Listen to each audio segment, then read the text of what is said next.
तो हम क्या बता रहे थे कि जो फ्रैंकलिन एक वैज्ञानिक थे, उन्होंने 1750 ईस्वी में बताया कि समान प्रकार के जो आवेश होते हैं वो एक दूसरे को क्या करते हैं, प्रतिकर्षित करते हैं। यानी कि और जो विपरीत प्रकार के आवेश होते हैं, विपरीत प्रकार के आवेश होते हैं, वे क्या करते हैं, वे आकर्षित करते हैं, वे एक दूसरे को क्या करते हैं, विपरीत प्रकार के आवेश होते हैं वे एक दूसरे को आकर्षित करते हैं। अब समान प्रकार के आवेश में या तो पॉजिटिव पॉजिटिव होंगे, दोनों धनात्मक होंगे, और या फिर दोनों क्या होंगे, ऋणात्मक होंगे।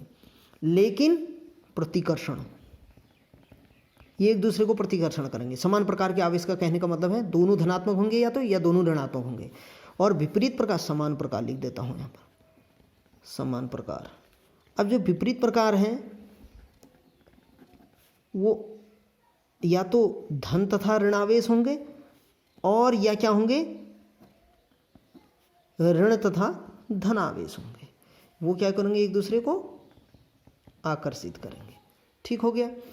अब ऐसा करने के पश्चात, अर्थात सीधी सी बात है कि कहने का मतलब ये है कि धन और ऋण आवेश की खोज की थी, या की बारे में की परिकल्पना, या जिन्होंने बताया था कि धन तथा ऋणावेश, किसने बताया था, तो ये एग्जाम में आता है कि धन तथा ऋणावेश की खोज किसने की थी, या इनके बारे में किसने बताया था, तो वो थे फ्रैंकलिन। इन्होंने, ये कहाँ के वैज्ञानिक थे, ये थे अमेरिकी वैज्ञानिक, अमेरिकी वैज्ञानिक थे। ठीक हो गया। अब इसके बाद हमारा आता है, इसके बाद यहाँ कहीं एक जगह वो भी लिखा है कि इसमें वो मत करना, सजातीय आवेश, इन्हें समान प्रकार के आवेश या सजातीय आवेश भी बोला जाता है। क्या बोला जाता है, सजातीय आवेश। इन्हें विपरीत प्रकार के आवेशों को क्या बोला जाता है, विजातीय। ठीक हो गया। तो ये हमारे धन तथा ऋणावेश के बारे में कंप्लीट हो गया है। अब इसके पश्चात हमारे पास क्या आता है, अगला हमारा जो टॉपिक है वो आता है धनावेश, धनावेश तथा ऋणावेश, ऋणावेश, धनावेश तथा ऋणावेश की परिकल्पना के बाद अब क्या आता है, धनावेश तथा ऋणावेश के कारण, धनावेश तथा ऋणावेश के कारण इलेक्ट्रॉनों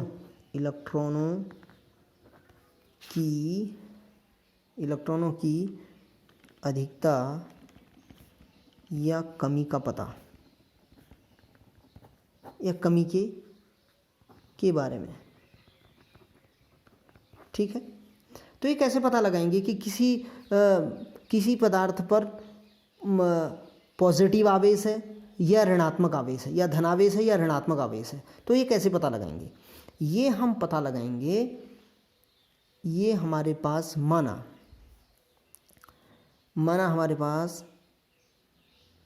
कोई भी पदार्थ जो होता है वो परमाणु से मिलकर बना होता है, और परमाणु का शेप ये होता है, परमाणु में एक बीच में इसका जो भाग होता है वो धनावेश होता है, इसकी भीतरी कक्षा में न्यूट्रॉन, उसके बाह्य कक्षा में प्रोटॉन, और उसके सबसे बाह्य कक्षा में क्या होते हैं, इलेक्ट्रॉन होते हैं। प्रत्येक पदार्थ जो होता है वो न्यूट्रल होता है, यानी कि उदासीन होता है। अब हमारे यहाँ इलेक्ट्रॉन हो गए, ये हमने प्रोटॉन रख दिए, ये हमने न्यूट्रॉन भर दिए। तो इसमें जो है ये हमारे पास कोई पदार्थ है, उसका परमाणु को स्ट्रक्चर है। तो एक और हमने पदार्थ ले लिया, उसके बाद ये धनावेश ले लिया, इसके बीच का भाग नाभिक ले लिया, इसके अंदर ये बाहर का भाग ले लिया। बाहर के भाग में क्या है, हमारे इलेक्ट्रॉन है।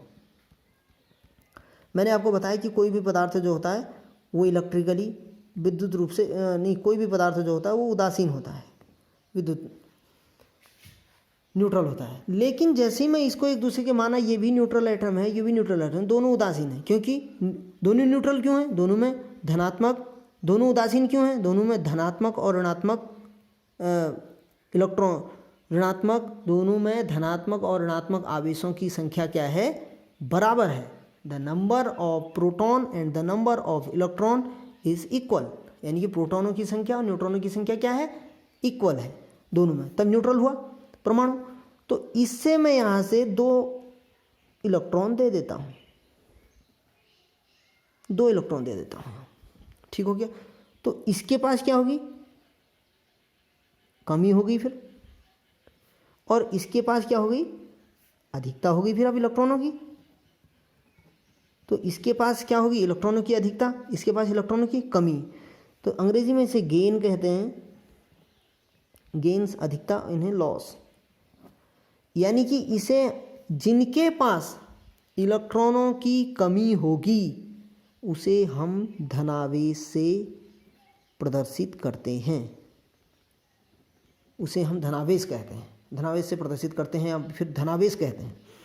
जिसके पास इलेक्ट्रॉनों की अधिकता होगी, इलेक्ट्रॉनों की अधिकता जिसके पास हो जाएगी उसे हम ऋणात्मक आवेश कहते हैं, या फिर इसे हम कहते हैं कि इलेक्ट्रॉनों की इसमें अधिकता है, इलेक्ट्रॉनों की ऋणात्मक इसे कहेंगे हम।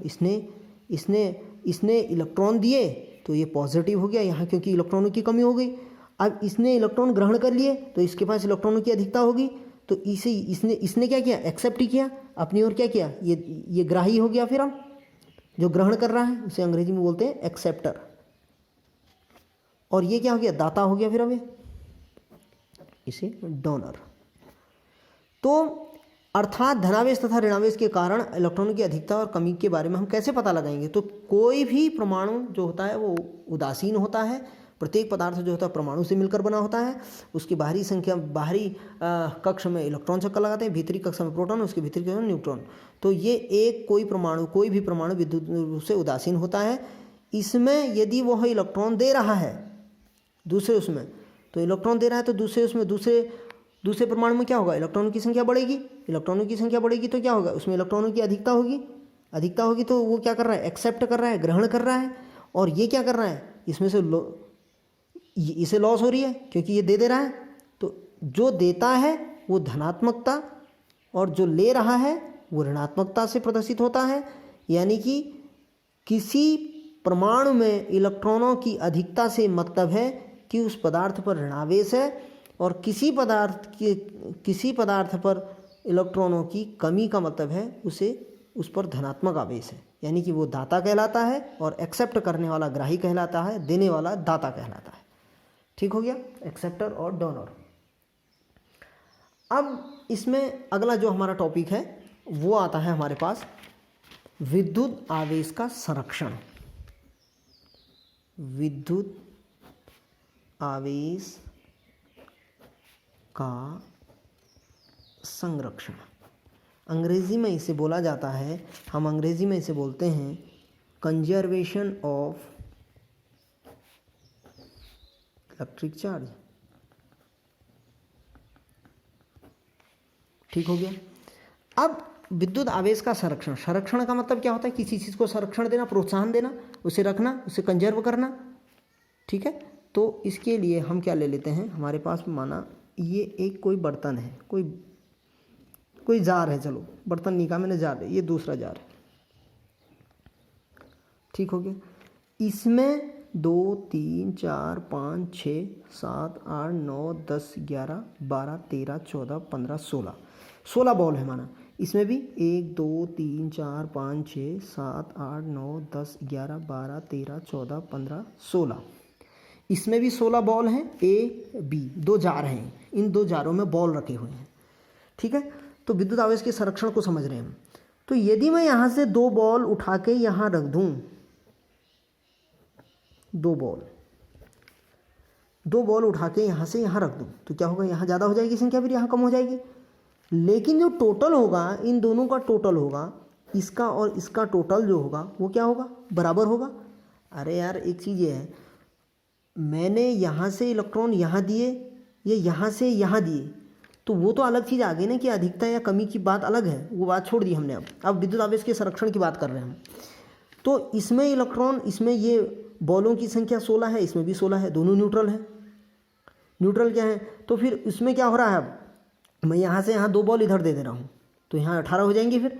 लेकिन जो टोटल होगा 16 दूना 32 हो रहा, तो यहाँ 18 हो जाएंगे, यहाँ 14 हो जाएंगे। तो